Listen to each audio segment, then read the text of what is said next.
back with the second episode of the How-Tos. This time is how to be the hype. I'm Brandon. And I'm Robert. And we're going to teach you how to be the hype. So first, we're going to explain what that means. How to be the hype. Hype? What's that mean? Hype is when you're really excited about something. Really excited about something. Not just kind of excited, but like so excited that it's all you can think about. But I don't want you guys to get the wrong idea. There's more than one way to be hype. There's me, who gets so excited that I can barely contain myself and loud, and then there's me, who can be hype in silence. That's right. And we want you guys to understand how this hype works. First, the most important thing you have to understand about being hype is that you should never have to conceal it, regardless of how you do it. Want to feel this one? You should always be able to express yourself. I mean, there should be no reason as to why you would be able to hide anything about why you're hype about something. And that's the thing too. There are probably a lot of people, like growing up, I was like really excited about a lot of things. Back in the day, like I would like not shut up for days on end about the new Power Rangers episode. I knew you were going to say that. I had a feeling you would mention Power Rangers. Well, that was my thing when I was little, so yeah. I barely got into anime until like I got a little bit older, but Power Rangers and those like shows were like really my thing and everything like that. And every time something cool happened, I just wanted to like tell someone about it, but there were so few people that liked the same things I liked that it was like I couldn't express my hype. So that's the first thing we wanted to talk to you about. One of the best ways to cultivate the hype, which is, makes you feel good, it makes you feel good to be excited about something. Find others that share your interest. If you really like something, just find people who share your interests. Friends, family, just share with people, share your experiences, and then you guys can talk about it. And if they have the same kind of hype as you, whether it's the excited hype or the silent hype, even better, because you can both express it in the exact same way. Yeah, it would feel really bad if there was no one to, be hyped to. It'd be like, what's the point? I know, for real.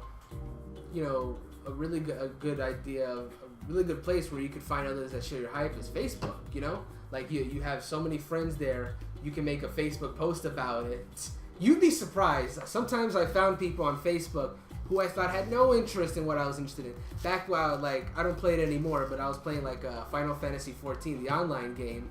Me and Rob... We were playing it together, as a matter of fact. We were playing it during the free trial period. I put a post about it. I ended up finding, 3 of my Facebook friends who had interested in it. Really? Yeah. I couldn't find anybody that was interested other than yourself. I know. It's difficult.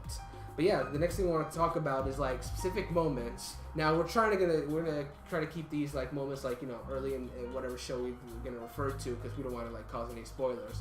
But I can tell you some parts about an anime that I'm really hyped for, and that's another thing I wanted to bring up. If you find a moment in anime that you really like, that makes you really hyped about it, you can find TV tropes are everywhere. You can find same moments in other animes. And that could make it even more hype for you, watching other animes. This exact moment that was there is also in this anime. That's so cool! For example. But yeah, you just gotta find those moments. And that's another good thing, because then you could, if you have a friend that likes this anime, oh yeah, I like that anime too. Hey, you should check out this anime. You know that moment you like? This anime has a moment. You're kidding! Let's do this! So I wanted to bring up one example. You haven't seen it, Rob, but Kill la Kill has one trope that you see mostly in video games, to be fair, but it's seen in some animes too. Rival fights, where you have one character that has the same kind of powers as you, and they fight against each other with no clear winner, because they're equal in that regard. The main character Ryoko has a rival fight with Sasuke Kiryu. They have an epic fight within episode 3, and that rivalry just continues throughout the show in interesting ways. Another example, this is a little more mainstream, is Pokemon, where Ash has Gary, but even after Gary stops being a trainer, he just has other trainers that he fights against. The best one, I think, is Paul. Gene's not in this video, but he would agree that his fights with Paul were a really interesting one, because that guy was a total jerk, but he was a really good rival. Completely whooped Ash in their fight on one of the lakes, or whatever it was. It was 4-0 or something like that. I haven't gotten that far into the anime to even know. I know. So. it's all good. But I want to bring up this next one, because this is the one that definitely Rob can relate to. Well-written romances in an anime, especially if romance is not the anime necessarily its focus, but if it's just in there. We are not talking about the shonen romance that never go anywhere like Yuki or Taya. Nah, get that out of here. Forget. We're talking about real written romances that is established early in the anime and then turns into something. So Sword Art Online, Asuna and Kirito, definitely. They have a well-written romance that goes through nearly the entire series, and oh god, it's just very well balanced and everything. It's so good when it makes me cry. Seriously. Yeah. But not right now, though. Not right now. Maybe on my own. Not right now. See, that's what we were talking about. If I had, like, Rob has more. That's a good example. We're both hyped about Sword Art Online. Rob is more hyped about it than me, but even I don't go like this over episodes of Sword Art Online. Mine's, if anything, it's interesting. Our hype for that show is probably reversed. That's probably the one show where Rob will be the one doing all this nonsense, and I'll be the one like probably. Yeah. I mean, I'm the one who had to tell you about Sword Art Online. I'm like, you should watch this thing. And I ultimately watched it when it came on Toonami, so yeah, that was that. But it's definitely a fantastic anime. It's something we'll definitely discuss about, like a full discussion about it in the future.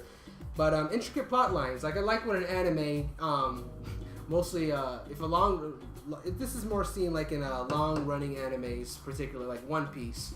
Certain characters that are introduced like early may not seem like a big deal now. 300 episodes later, they ended up becoming like a big deal. That's why I'm not even into it. So many episodes, I'll never be able to catch up. It's on 715, I think, as of this recording. Oh, I'll be dead before that's over. I like the memes that they have online. It was like, finally I finished all of One Piece. I must go out and see the world. It's 2026. The entire world has changed. Sword Art Online is real now. I'm waiting for the day for it to become real. I don't know if I want that to be real. No, I really fucking want that. You really want that? Oh, okay, that's what he really wants. That's what Robert really wants. He wants to, if he dies in the game, to die in real life. That's what he wants. Okay, maybe not that far, but I would love to be able to put on a little headset and Link start and all that good stuff.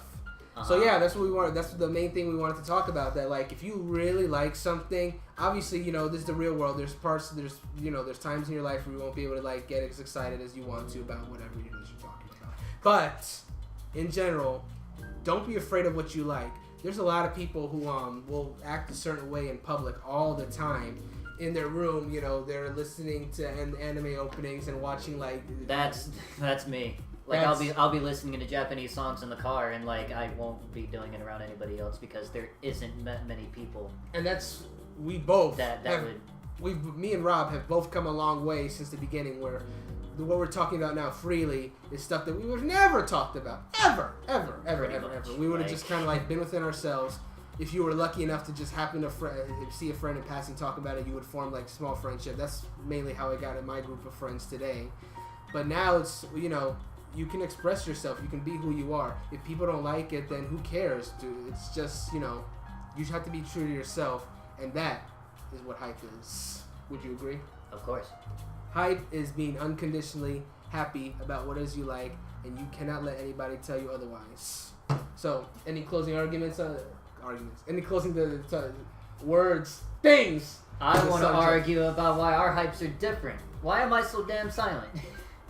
Future part 2. All right. If you guys would like us to do a part 2 on this how-to to turn into an argument about which hype is better, even though they're both totally fine. You let us know. We'll be back to talk about it. But until next time, guys, thank you for watching this episode of How to Be the Hype. We'll be back with more how-tos just like this in the near future. Take care.